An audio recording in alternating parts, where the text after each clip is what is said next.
School, college ও বিশ্ববিদ্যালয় শিক্ষার্থীদের অংশগ্রহণে রংপুরে চলছে ফ্রেশ ইসলামিক অলিম্পিয়াড 2026-এর রংপুর বিভাগীয় অডিশন রাউন্ড।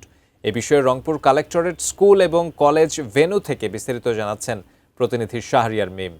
মিম, শিক্ষার্থীরা কতটুকু উচ্ছ্বাস উদ্দীপনা নিয়ে এই প্রতিযোগিতায় অংশগ্রহণ করছেন, সার্বিক পরিস্থিতি আপনি কেমন দেখতে পাচ্ছেন?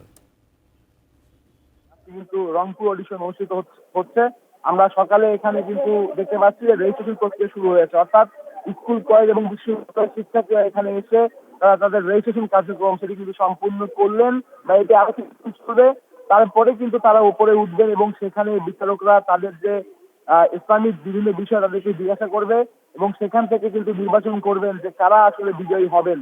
এবং বিজয়ীদের মধ্যে স্কুল, কলেজ এবং বিশ্ববিদ্যালয় থেকে 3 জনকে ঢাকাতে মূল পর্বে অংশগ্রহণ করার সুযোগ দিবে এবং সেখান থেকে কিন্তু তারা কিন্তু ফ্রেশ ইসলামিক অলিম্পিয়াডের সিজন 3 তে কারা এবার বিজয়ী হচ্ছেন সেটি কিন্তু সেখান থেকে বিচারকরা সিদ্ধান্ত দিবে। সবকিছু মিলে এখানের যে কার্যক্রম সেটি কিন্তু বেশ জমে উঠেছে। আমরা সকালে 8টা থেকে দেখতে পাচ্ছি যে শিক্ষার্থীরা তারা কিন্তু এখানে আসতে শুরু করেছেন। তাদের অভিভাবকদের হাত ধরে স্কুল, কলেজ, বিশ্ববিদ্যালয় শিক্ষার্থীরা কিন্তু এখানে এসেছেন এবং তারা কিন্তু অধীর আগ্রহে বসে রয়েছেন কখন তাদের এই কার্যক্রম শুরু হবে, হাম নাচ তারা কখন তারা এসব আয়োজনে তারা কিন্তু কথা বলবে, এই অংশগ্রহণ করবে, এসব কিন্তু তারা কিন্তু বলছেন।